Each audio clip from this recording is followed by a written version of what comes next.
আমার পিছন থেকে যে ওই যে নদীর অংশটুকু দেখা যাচ্ছে, এই এই নদীটা কিন্তু একবারে ভারত থেকে এসেছে। আর এটা হইলো আপনার আমার এই সাইটে যে পিছনে যে স্থানটা দেখতেছেন, এইটা কিন্তু হলো আপনার এই স্থলবন্দর নালতেবাড়ি। তো শেরপুর জেলার ভেতরে পড়ছে। তো এই যে পেছনের যে সাইডে নদীটা দেখতেছেন, এইটা কিন্তু একবারে সরাসরি ভারত থেকে এসে আমাদের একবারে এই বাংলাদেশের ভেতরে কিন্তু এইটা ঢুকছে। এই যে এই সাইডটা পুরো যেটা দেখতেছেন, এইটা বাংলাদেশের ভেতরে ঢুকছে। আর এই নদীটা কিন্তু বেশি বড় না, ছোট। তাই এই সময়টা কিন্তু পানি থাকে না, আর অন্য অন্য সময় কিন্তু পানি এনে ভরপুর থাকে। এবং এই সাইডগুলো কিন্তু বাদাই করা।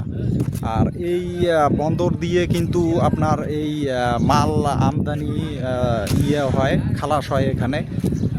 ভারত থেকে বিভিন্ন রকম পণ্য এই সাইড দিয়ে নিয়ে আসে। বিশেষ করে সবচেয়ে বেশিরভাগ আসে হলো পাথর। আর এই যে নদীটা দেখতেছেন, এই নদীটা কিন্তু আসলেই এখন তো পানি কম, অন্য অন্য সময় কিন্তু পানি পর্যাপ্ত পরিমাণ থাকে।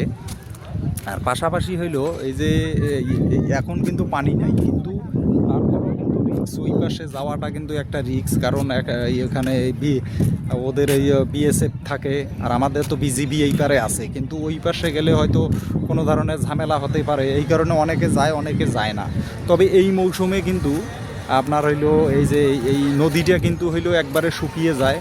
আর আমার পিছনে যে দেখতেছেন, এই যে এইখানে কিন্তু আমাদের বাংলাদেশের রাজস্ব বোর্ড আছে, যেটা মানে এখান থেকে যে কত ইনকাম এবং আমদানি কত কি হয়, এটার একটা হিসেব হয়।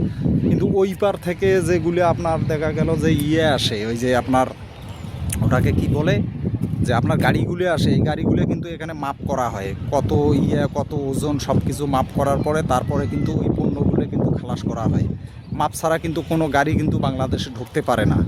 আর পাশাপাশি এখানে কিন্তু আপনার সকাল থেকে একবারে সন্ধ্যা পর্যন্ত বিভিন্ন রকম দেশের অনেক লোক কিন্তু এখানে আসে, ঘোরে। এবং এখানে কিন্তু তারা এখানে দেখে যে আসলে দেখতে আসে এই বাংলাদেশ এবং হইলো এই ইন্ডিয়ার বর্ডার। অনেকে দেখতে আসে, তারা কেউ জানে না, দেখে নাই। তো তবে এই জায়গাটার নাম হইলো নাকুগা স্থলবন্দর। আর এইটা হইলো আপনার হইলো একবারে শেরপুর জেলার ভেতরে, এই নালতেবাড়ি থানার ভেতরে এটা পড়ছে। আর পাশাপাশি ওই সাইডে আরও একটা আছে আপনার হইলো ওই যে সেটা হয়তো বক্সিগঞ্জ শ্রীপুরদি যে আছে থানা, ওই সাইডেও সম্ভবত একটা এরকম আছে স্থলবন্দর।